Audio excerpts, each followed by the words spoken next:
गल्लीत राहण्याचा ह्योच फायदा आहे बघा. आज मला भाजक्या पोह्याचा चिवडा बनवायचा होता. त्याच्यासाठी वाटकभर लसूण सोलायचं होतं. गल्लीतल्या 4-5 पोरी पकडून आणल्या. बघता बघता 10-15 मिनिटातच लसूण सोलून झाला बघा.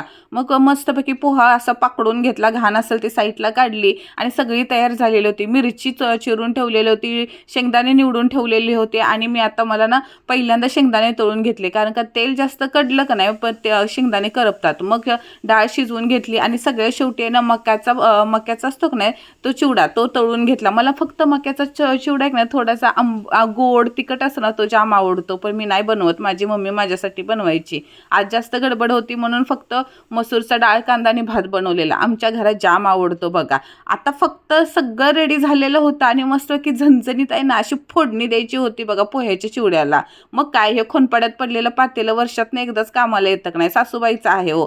चांगलं त्याला तापवलं 10 मिनिटं आणि असली झणझणीत फोडणी बसली ना असं वाटत होतं सगळे ना पातेल्यामध्ये लावणी डान्स करतात आहे. अहो आपली लावणी करतात आहे. मस्तपैकी सुहाना चिवडा मसाला टाकला, थोडीशी हळद, लाल तिखट थोडंच टाकलं कारण का मी मिरची जास्त टाकलेली होती. मीठ आहे ना तेलामध्येच टाकते म्हणजे सगळीकडे लागतं. आता पातेलं उंचावर जाते ना, मग हा सगळं असं हलवता येत नाही, एकजीव करता येत नाही. मग खाली घेते ते पातेलं आणि सगळं आपला भाजका पोहा टाकून आहे ना एकजीव करून येते. मग आपले शेंगदाणे डाळ वगैरे. मला चिवडा बनवायला जाम आवडतं. जेव्हा मला दिवाळी काहीच बनवता येत नव्हते ना तेव्हा सगळ्यात पहिल्यांदा मला पोह्याचं म्हणजे असं भाजक्या पोह्याचा चिवडा बनवायला येतो. आता हे काय येतं खालीपर्यंत ते उलातनं जात नाही ना म्हणून पातेलं असं जोरात हलवायला लागतं. जाम थकून जाते ओ यार, म्हणजे कॅपॅसिटी पूर्ण डाऊन होऊन जाते. पण काय करणार, दिवाळी आले करावं तर लागणार.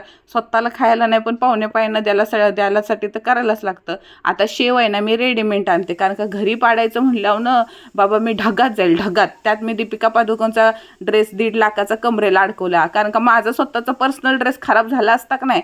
तर अशा प्रकारे आमचा पोह्याचा चिवडा मस्तपैकी तयार झालेला आहे.